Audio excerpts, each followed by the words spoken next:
Welcome to Pursue Wisdom, the teaching podcast of Bethlehem Church in Austin, Minnesota. I'm Pastor Paul Steele, and we are in a sermon series called Asking for a Friend.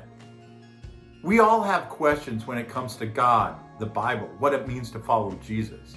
And we would like some answers to those questions to give us confidence in what we believe.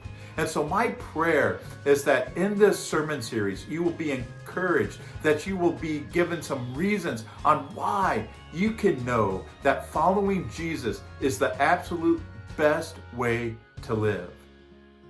Let's get into the sermon.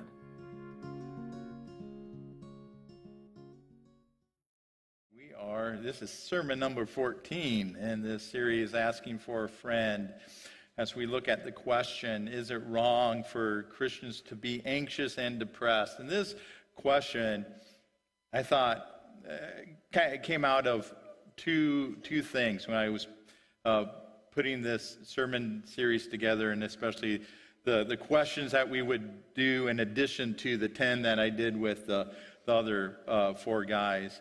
And I thought this was a needed one. Because one, it's my experience, right? Because I've had those moments of depression and working through depression. You know, when I lived in Storm Lake before I met Jenny, I went to counseling because of depression. So it's something that I've experienced. And also when I was putting this sermon series together, I was reading a book by J.P. Moreland, and you may not know who J.P. Moreland is. He's a professor at Biola University. He's a philosopher and works in apologetics or defending the Christian faith. And he has this book called Finding Quiet, talking about his experience with anxiety and just the help that he's found in both spiritual practices, but also through counseling and medication. And so I thought, you know, there are a lot of us who kind of deal with this topic, depression or anxiety, two different things. And just from a Christian perspective, how should we be handling this? So that's kind of where this sermon series or this sermon comes from. Is it wrong for a Christian to be anxious and depressed? See, Americans' mental health is a concern. So according to a recent Gallup poll, in fact, this poll was just released on Monday, it reveals that levels of lifetime and current depression among Americans have reached record highs this year. So Americans across the board are experiencing or have experienced depression or anxiety at record levels. So just some percentages. A third of adults in the United States experience symptoms of anxiety or oppression. 1 out of 3 of us, a third, are experiencing something. That number jumps to 50% among adults who are 18 to 25. It's even higher among adolescent girls. Now, I forgot to write down the number, but it's like 87% among adolescent girls who are experiencing depression and anxiety. So it is a crisis. It is something that needs to be talked about. 90% of Americans believe that the United States is experiencing a mental health crisis. 90% of us believe, look around our country, know the people that we have relationships with, and we're saying there is a mental health crisis within our country. Something needs to be said. Something needs to be addressed here because this is very concerning. So when we talk about depression and anxiety, because these words kind of get thrown out there, and people kind of maybe even use them as self-labels. They'll say, oh, I'm depressed, I'm anxious. So what are we actually talking about when we're talking about depression and anxiety. So when we're talking about depression, what we're talking about is it's a mental health disorder characterized by persistent feelings of sadness, loss of interest or pleasure in activities. There's a change of appetite, weight loss, sleep disturbance, fatigue. So it's this constant feeling of sadness, of kind of hopelessness, of feeling overwhelmed. So that's depression. So anxiety, there's some overlap, but they're two different things. Anxiety is a mental health condition characterized by excessive and persistent worry, fear, or unease. And in fact, then anxiety can express itself in panic attacks and social anxiety disorder and all these other things. So these are real conditions that people experience. And sometimes if we haven't experienced them ourselves, we just think, well, you just need to get over it. You just need to face it. You just need to push through that. Like, why are you letting this bother you type of thing? I think one of the very important things when we talk about these types of subjects is to realize that there are real things that people are experiencing, right? And there's no necessarily shortcut to getting out of them or dealing with them. And so I think as Christians, we have to come in, and there needs to be a level of sympathy or empathy with people who are going through these types of things, of depression, of anxiety, and not just try to downplay it. Like, no, there's some real things that are going on there. And so when we ask then when we look at Scripture, right, and we look at something like Matthew chapter 6, verse 34 here in the Sermon on the Mount, and Jesus says, don't worry about tomorrow, for tomorrow will bring its own worries. Today's trouble is enough for today. So we think, well, I shouldn't be worrying. Like if I'm worrying and if I'm anxious, then I'm sinning because God says that you don't worry.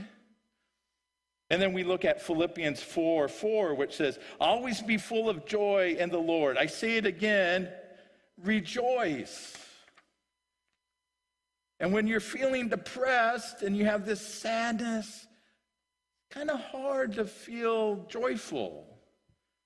And again, we can use that and think, man, I'm such a loser. I'm just like this is what God expects from me. I should have this joy, and I'm not. And so this attitude then can compound the reality of the mental health experience that we're having.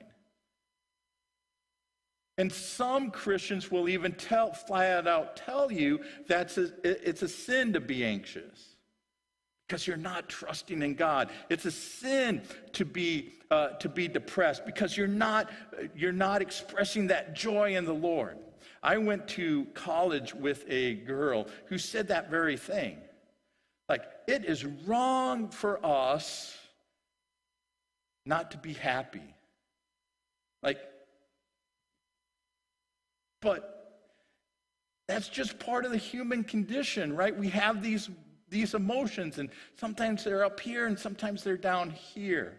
And in fact, the Bible even tells us this in Psalm 61, verses 1 through 4. So remember, the book of Psalms, 150 Psalms, over 60 of them are what are called Psalms of Lament. And so this is one of them, Psalm 61, verses 1 through 4.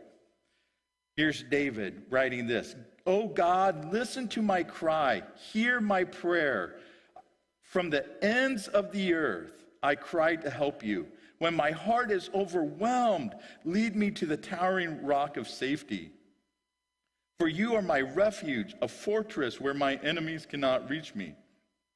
Let me live forever in your sanctuary, safe beneath the shelter of your wings.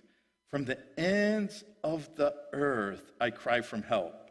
for help. So this idea of the ends of the earth isn't just at the literal, like I'm so far out there. No, that actually means I'm at the point of death. I'm at the end of the earth. I'm at this point of near death. I'm in despair. And I'm crying out to you. And so just think about the singers and the people who were reciting this. They're thinking about and remembering and that David had these moments where he was so overwhelmed, when he was in despair, that all he could do was cry out to God. King David experienced this. He had these moments. Another example is in 1 Kings chapter 19, verses 3 through 4. So here you have the prophet Elijah, right? And he's just challenged the prophets of Baal on top of Mount Carmel. And he's had this great success as God showed up and burnt up his offering. And then Elijah says, hey, you need to kill all these prophets of Baal. Well, King Ahab and Queen Jezebel hear this, and they issue the death warrant on Elijah's life. And so he runs away. This is what we read here in 1 Kings chapter 19, starting with verse 3. Elijah was afraid and fled for his life. He went to Beersheba, a town in Judah. He left his servant there. Then he went on alone into the wilderness, traveling all day. He sat down under a solitary broom tree, prayed that he might die. I have had enough, Lord, he said. Take my life, for I am no better than my ancestors already died. So here you have Elijah after this great success. And he's depressed. He's in despair. Like, what good is anything? Just take my life. And so one of the things that this shows us is that success has no bearing on depression and anxiety. Because I was told once, well, what do you have to be depressed about? You have a good life. And yeah, that's part of the problem. It's not necessarily about the quality of your life. It's all these other factors. And so you can be doing good, and on the outside, everything seems to be going right, but there's something emotionally and mentally that you just feel overwhelmed and depressed and in despair, and that's where Elijah is. People of faith experience depression and anxiety. So depression and anxiety is not an indication of a lack of faith. That's not the reason why they come. That's not the reason why people experience those things. But what we can say from the Bible is that God wants people to rejoice, to trust in him. So when we have these experiences such as depression and anxiety, rather than seeing that as sinning, rather we should see it as an opportunity to kind of take a look inside. What's going on in here? Because obviously, just like pain, physical pain tells us that something's wrong, something's off, we need to go to the doctor and get this addressed. Things like anxiety and depression are telling us, these are symptoms of something else that is going on. And so we need to go get things checked out. We need to address them in some way, somehow. That's important. It's an opportunity for us to take a look at what's going on in our hearts. Because this isn't how God wants his people to live.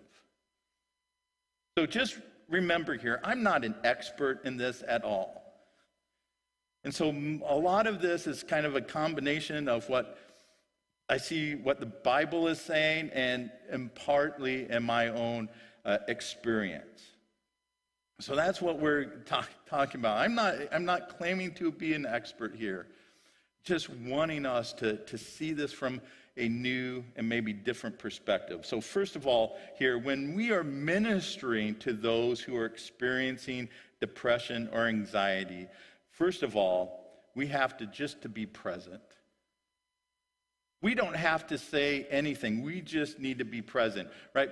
The Apostle Paul in Romans chapter 12, verse 15 says, we are to rejoice with those who are rejoicing and weep with those who mourn. And what Paul is saying there is this, like, be there for one another. Be the community. And if somebody is rejoicing, you celebrate along with them. But if somebody is mourning, mourn along with them. Give them a shoulder to cry on. Be there. Show them that you care about them. Sometimes I think we hold ourselves back from being present because we don't know what to say or do. And all we really need to do is be present, because I guarantee you what we say matters less than our presence. Just showing up and being there. That matters a lot. Be there to offer a listening ear and a shoulder to cry on. Number two, so first we're just to be present. The second is to show compassion. Show compassion. Ephesians chapter 4, verse 32 says that we are to be kind and tender-hearted to each other. Be kind and tender-hearted to each other.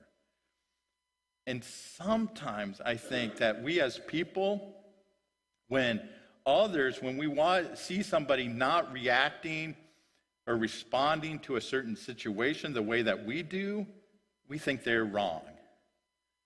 When I was a youth pastor in Stronghurst, Illinois, I remember a woman, her husband died.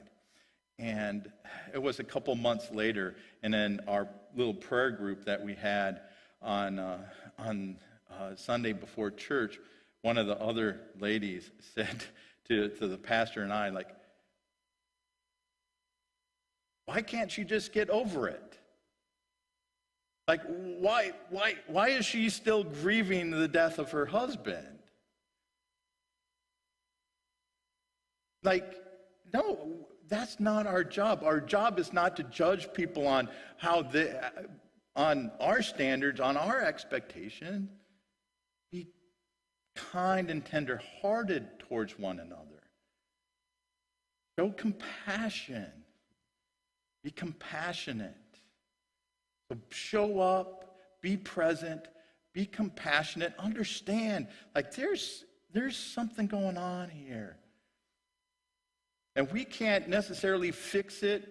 We like to come in with this plan, like, just follow this plan and everything will be right. Just be compassionate and give people time to work through things.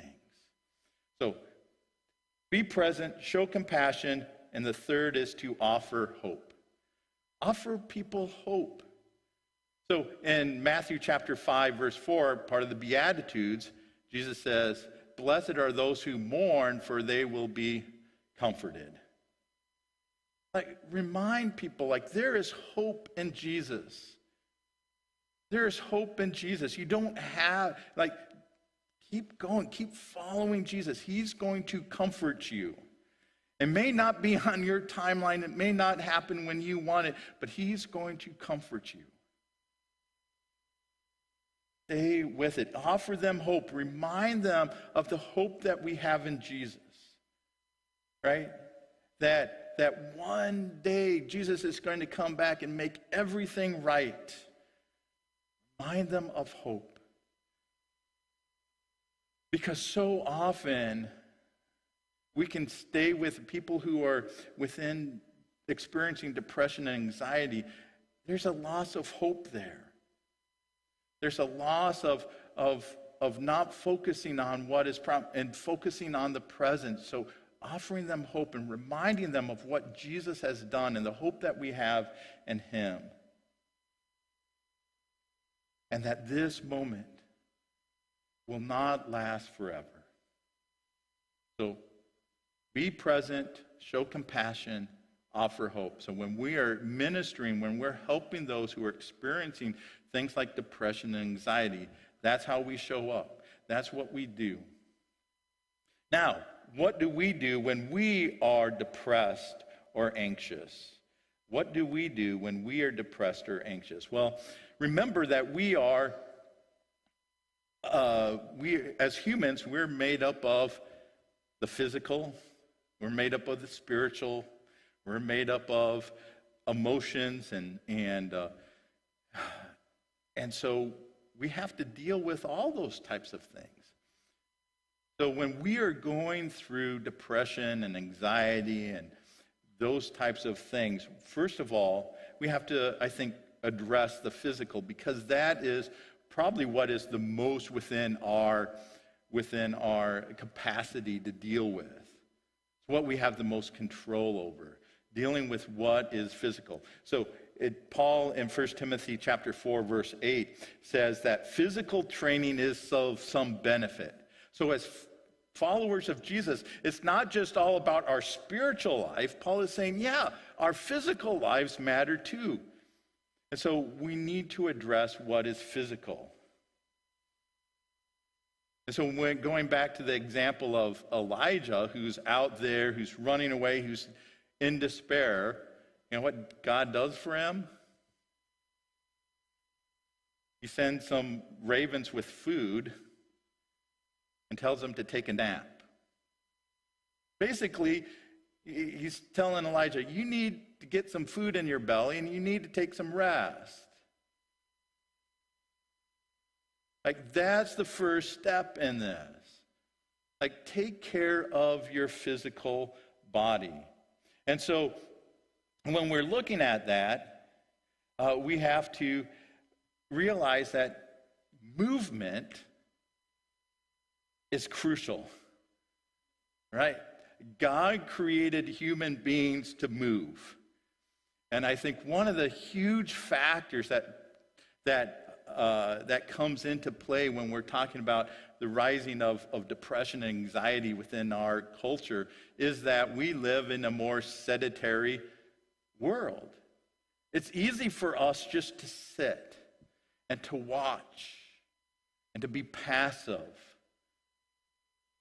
And what that does is that takes all kind of our ability and what little control we have over the world away from us. I think that allows some of this depression and anxiety in, and other mental health stuff in, because we feel like we don't have any control over what's happening to us. And so if we can get up and move, and we can exercise a little bit. And here's the thing. It doesn't even take a whole lot to start showing benefits. So, one of the big things out there right now is getting your steps in, right? Like, that's why I have this Fitbit on, to show me how many steps I'm getting, make sure I'm moving. And so the big number that's been thrown out there is 10,000. Like, you need to get 10,000 steps in a day. But really, you start to see benefits in 4,000 steps. As soon as you start to get up and you start to move, that helps. Just doing something. And usually what happens then as you start to move, that helps you move some more. So movement, exercise is crucial. Second is that we need to eat right. Proper nutrition, water, all that stuff is crucial to our bodies. Like, eating right is crucial. We need to have the proper inputs into into our bodies. And sometimes we don't necessarily see the relationship to what we bring into our bodies and how it affects our mental health. But one thing that I notice, as I said, I'm just talking about some of it here from my experience. And one of the things that I noticed after reading a book this winter is that one of the things that we need to pay attention to is the amount of sugar that we bring in. Because what happens is that if we have too much sugar is that we go on these roller coasters of high energy and crashes.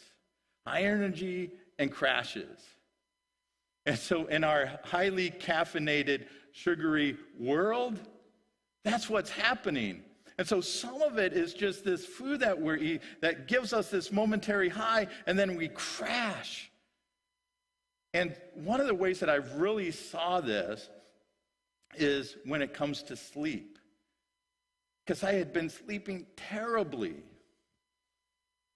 And then I was reading this book and like, hey, don't eat a bunch of stuff before you sleep because this glucose spike is going to cause you to sleep hot because you have all this energy to burn and you're not moving, so you're going to become hotter.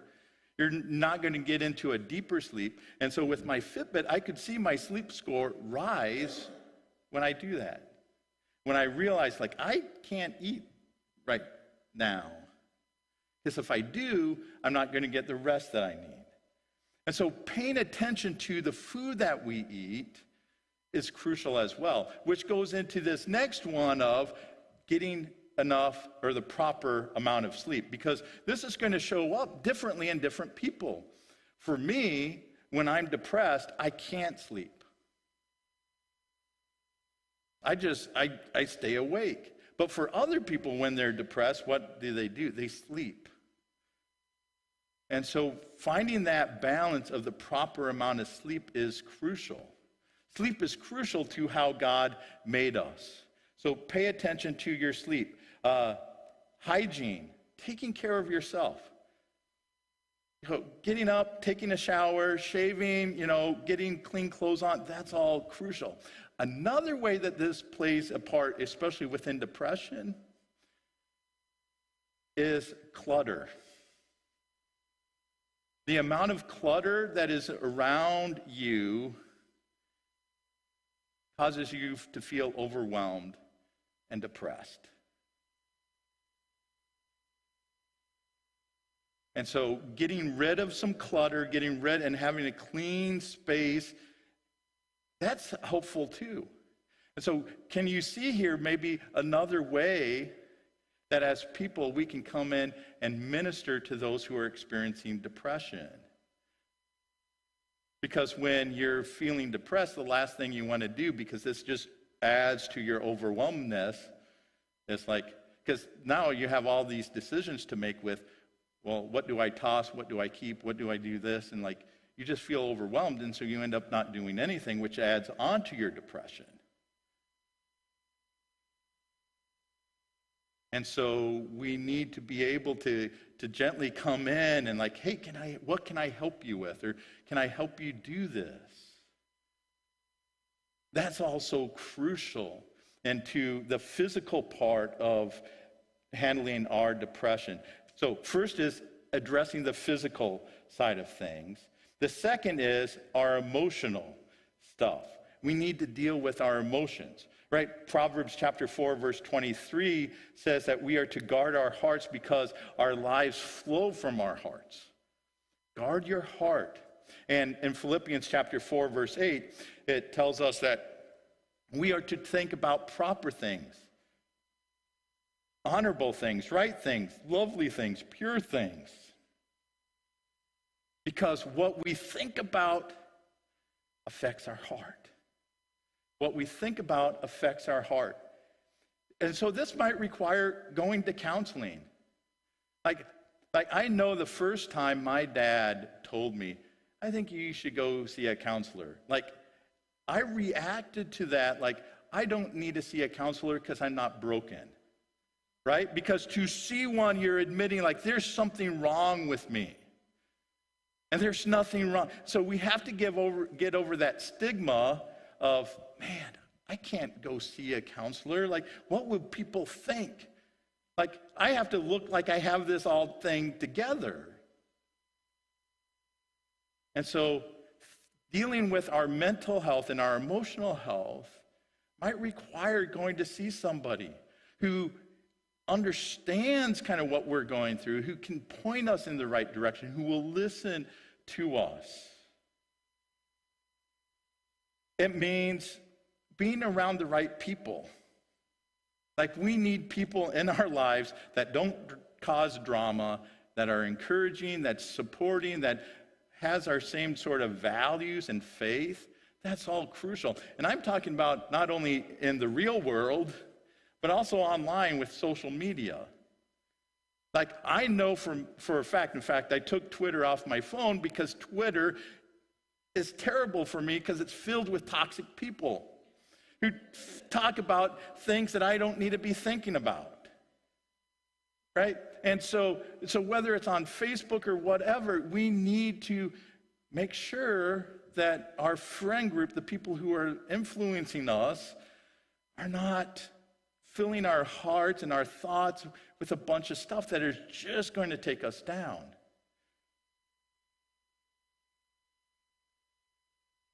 And, you know, another thing, and this is probably the biggest thing that I've done as far as my mental health is concerned, is that I stopped following politics. It took me down thoughts and places that I didn't need to be.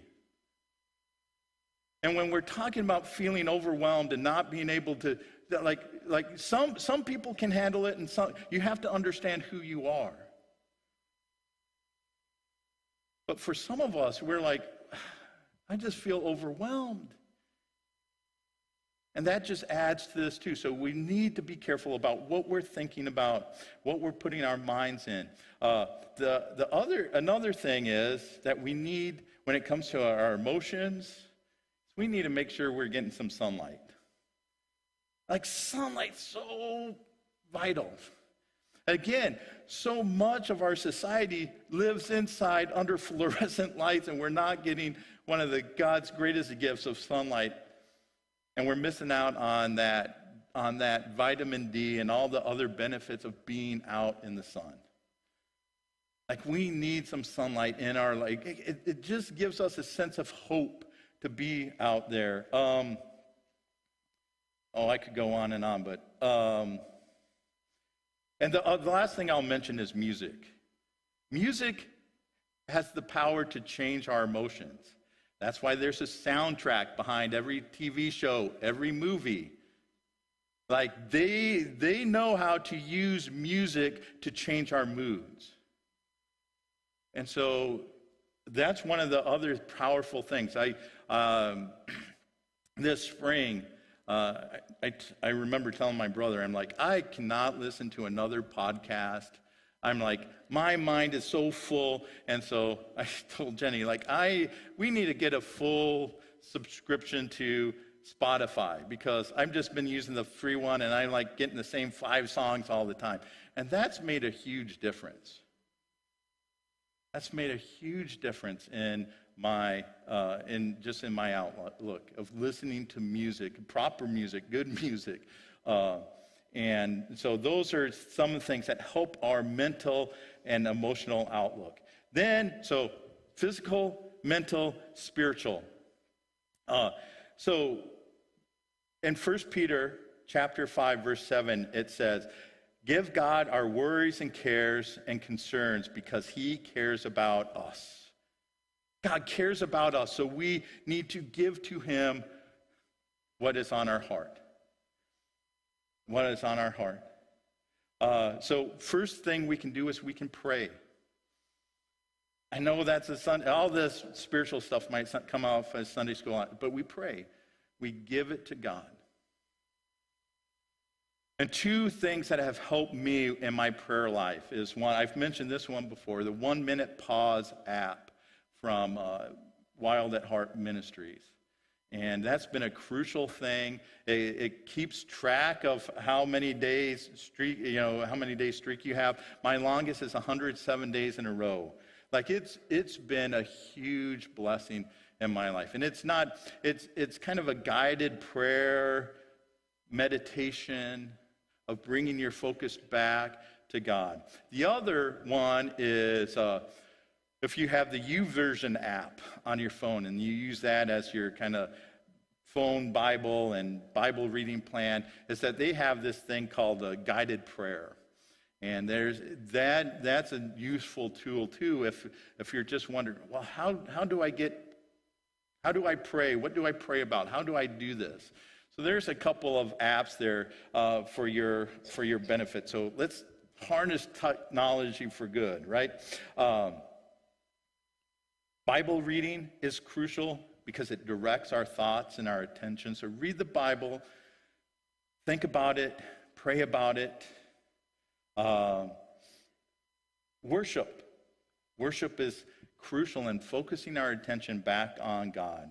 And then the last, when it comes to fellowship, to spiritual, is fellowship, being together with other Christians, letting them encourage us in how we are going, who have our similar values and beliefs, who give us a support structure, and people who care about us. It's part of the reason why fellowship, being part of the local church, is so crucial. So it's not a sin to be depressed or anxious. It's part of the human condition. And there's going to be a spectrum of severity, because for the most part, I can handle I know when I'm going through depression, and I kind of know what happened. But for others, it's vital, because as I said, I went to counseling for depression. It's important to get some professional help and to help you see through those things and to give you a new perspective. So don't discount the power of counseling as well. Because there's going to be a spectrum of severity there. But the important thing here is God doesn't want us to live like that. So again, when we're experiencing depression, anxiety, it's time for us to realize, like, what is going on here? What's the pain in my heart that needs to be dealt with? So here's our big idea this morning. When we experience depression or anxiety, we need to anchor our hope in the love and promises of God. When we're experiencing depression or anxiety, we need to anchor our hope in the love and promises of God. So rather than beating ourselves up, we need to remember that God cares for us and that He wants us to experience a joyful life. And this reality is going to serve as a strong foundation as we seek help. So our challenge is this. Check in on a friend who struggles with depression. Because again, just showing up and being there and showing people and telling people, hey, you care about them. But even if we ourselves are dealing with depression, reaching out to somebody and help, that helps us. And so if you know somebody who's dealing with depression, reach out to them, see how they're doing. Let them know that you care about them, that you're praying for them, and that you're there to help them with what they need. Depression and anxiety are reminders that this world is not what it should be. Don't give up. Turn to God and ask Him to bring healing to your heart. Ask God to bring healing to your heart.